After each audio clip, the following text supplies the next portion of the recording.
Hello and welcome to Big Orbit's Cardfight Vanguard weekly update. My name is James and today there have been lots of things shown. There have been some EB02 shown, there's some promos and some news about future releases. But I'll go through the V-EB02 cards first. First off, we have Nectar, and they have a RRR Grade 2 Pansy Musketeer Sylvia. Her skill is the rather simple auto Vanguard Circle Rearguard Circle. When placed, you may call a plant token to Rearguard Circle. The plant token is a grade 0 with boost 5k power and 1 critical. This is the first time we've seen tokens used in Vanguard, and Nectar's playstyle seems to be focused around these new tokens. So we can expect to see more of these in the future, maybe even for different clans. And maybe we will be given tokens with different grades and powers, and even new skills to work with. The fact that this is a RRR may be telling us that it is quite hard to acquire these tokens in other ways, as her skill is so easy to work with as it has no cost. But we can expect to see the Cecilia VR work with these tokens in some way. We do have pictures of the plant tokens. They are borderless and they are very cute artworks with two different small plant creatures. They are kept in the extra deck, and when they are retired for whatever reason, they move back into the extra deck.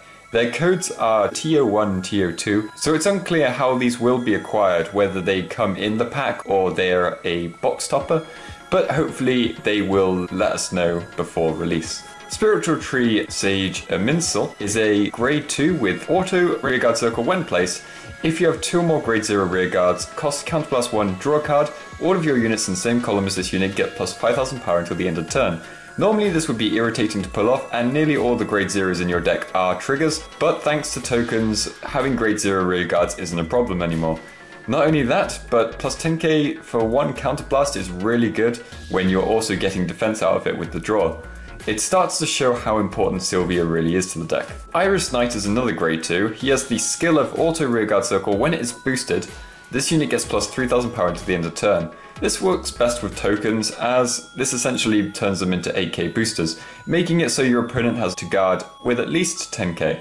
Though apart from that, he's not the most useful unit, especially as we've seen Minsel's power gain. Finally for Nectar, we have the grade 1 Corolla Dragon. Its skill is auto rearguard circle. When your other rearguard is placed due to a card's ability, this unit gets plus 3000 power until the end of turn. This seems like an odd ability for a Force clan with limited circles, but perhaps Nectar will have ways of retiring their own rearguards to bring out other rearguards from the deck, which will give the tokens a lot more use than just being 5k boosters. For Gold Paladin, they get their own RRR Grade 2 with Player of the Holy Bow Vivian. She has auto Vanguard Circle Rearguard Circle. When placed from hand, cost Counterblast 1 and Soul Blast 1. Look at 3 cards from the top of your deck, call up to 1 to Rearguard Circle from among them, put the rest to the bottom of your deck in any order, and this unit gets plus 3000 power until the end of the turn. This is classic Gold Paladin style, but definitely a step up from her original form.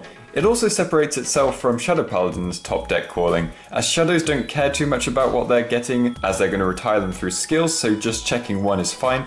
But Gold Paladin will likely keep the units in their place, so keeping a wider range of cards to choose from is very important. Listener of Truth Dindrain is a grade 1 with the skill of auto rearguard circle. When placed due to a card's ability, cost Soul Blast 1, you may draw a card, or you may countercharge 1 and gain 3000 power.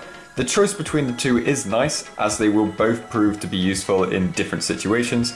It's always interesting seeing one of the first cards in the clan to be a countercharger, as that can be a sign that the boss, which is Ezel in this case, could have a skill that requires 2 counterblasts.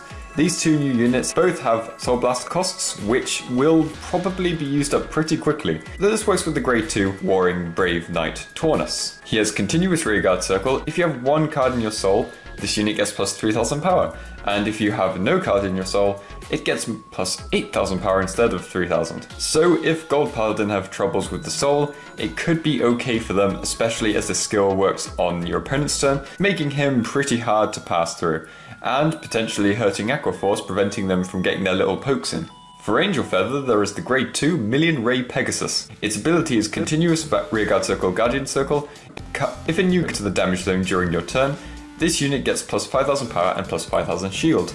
The defensive buff could end up being more important than the power.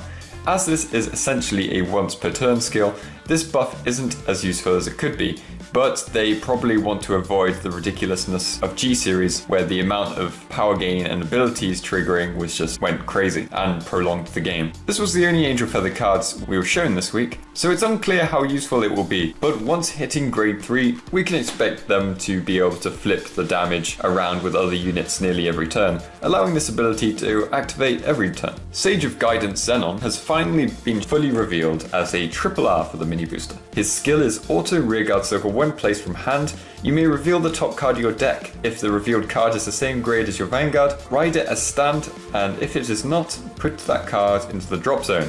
Unless we get a card that can look at the top card of your deck beforehand, this card has a huge risk about it. If you're on grade 3, it does allow you to get a new force marker, which is great, but I feel they need to make more support for this card in the future to help it really work and make it worth its triple R status. There were a few useful promos this week too. The first one being Fertility Eradicator Yoki. She has the skill of Auto when this is discarded from hand for the cost of calling a G-Guardian, cost bind this card face up and choose another card with heal from your drop zone and bind it face up, and counter charge 1 or soul charge 1.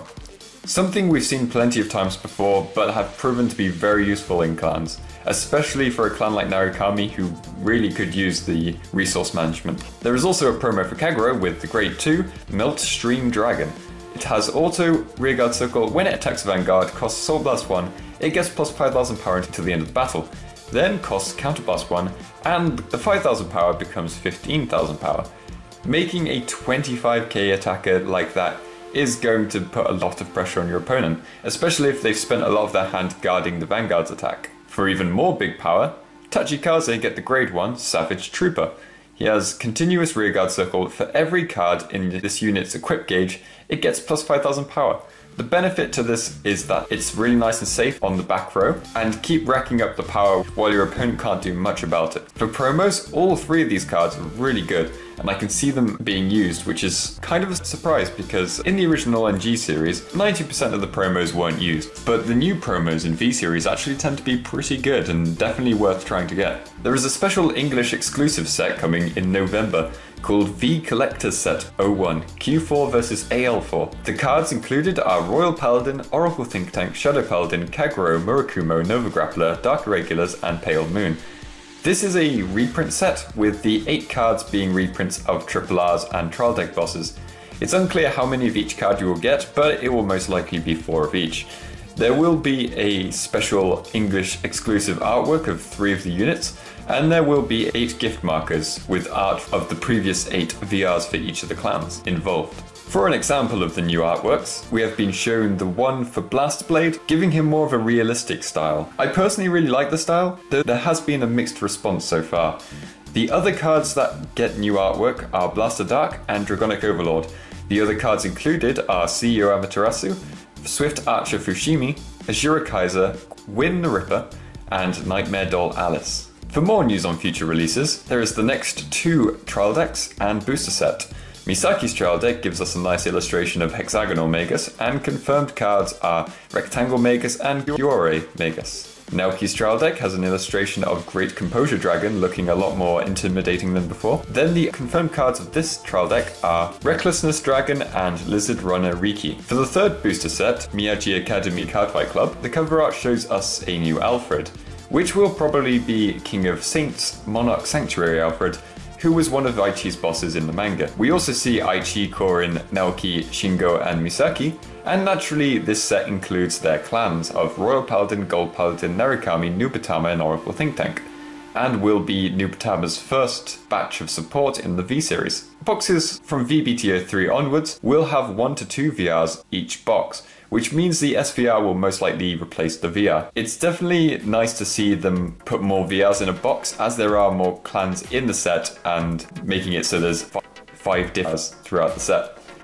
There will be a reprint of Blaster Blade in the set with an SP foiling, which probably means Monarch Sanctuary Alfred will interact with him in some way, like his Gold Paladin counterpart in the original series. We have seen 2 artworks of VRs in this set, one of them being Pentagonal Magus for Oracle Think Tank, and the other is Detonic's Drill Dragon for Narukami. Some people will be a bit upset it's not Dragonic Kaiser Vermilion, but it is likely we will see in the new set anyway, likely as a triple R, which will be nice for premium Vermilion decks, as well as people being able to use one of the most loved Narukami units in V-Series. And that is everything for this week. There was a lot of stuff shown this week, and a nice chunk of V-EB03 cards were shown.